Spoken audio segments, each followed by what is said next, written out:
Here we are in Carlton House Terrace, one of the grander little backwaters of central London, clubland, corporate HQs, grand institutes, that sort of thing, and very much the sort of place where in the mid-70s some gents of a certain kind discussed what was to be done about the dreadful state of the country. One of these men was Sir Duncan, the head of Rio Tinto Zinc, the mining conglomerate, and in May 1975 he invited a friend of mine, a journalist called Bruce Page, to dinner just down the road from here to discuss bringing down the government and installing what he called a government of national unity, presumably led by him, Sir Duncan of Rio Tinto Zinc.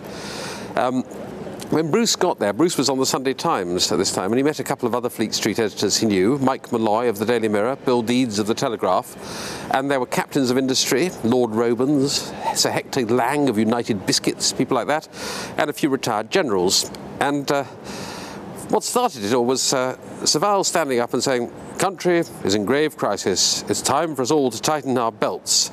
This was while groaning plates of food and wine were being served and everyone was rather loosening their belts, and while the industrialists were getting drunker and drunker. But Sir Val carried on and turned to Bruce and the other two editors and said, "Now your job is, as editors, we hope you will step in and produce a newspaper to reassure people when we make our move. The army will play its proper role, bring down the government, we shall restore order, and you will tell people nothing to worry about, go about your normal business, all is well, the country is in safe hands."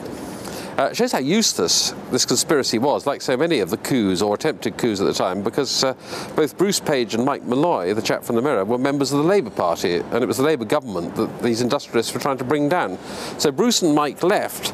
Bill Deeds, the last thing they heard was Bill Deeds of the Telegraph saying, "Well, Val, that's very interesting. Tell us a bit more about this plan of yours then," which I thought was rather creditable. If you're any good as a journalist, you'd stay and find out. But the curious thing of all, the most curious thing of all, is that they went back to the Mirror building and didn't print one word about it in the Daily Mirror the next day. I said to Mike, when he told me this years later, "Didn't you think it was rather newsworthy?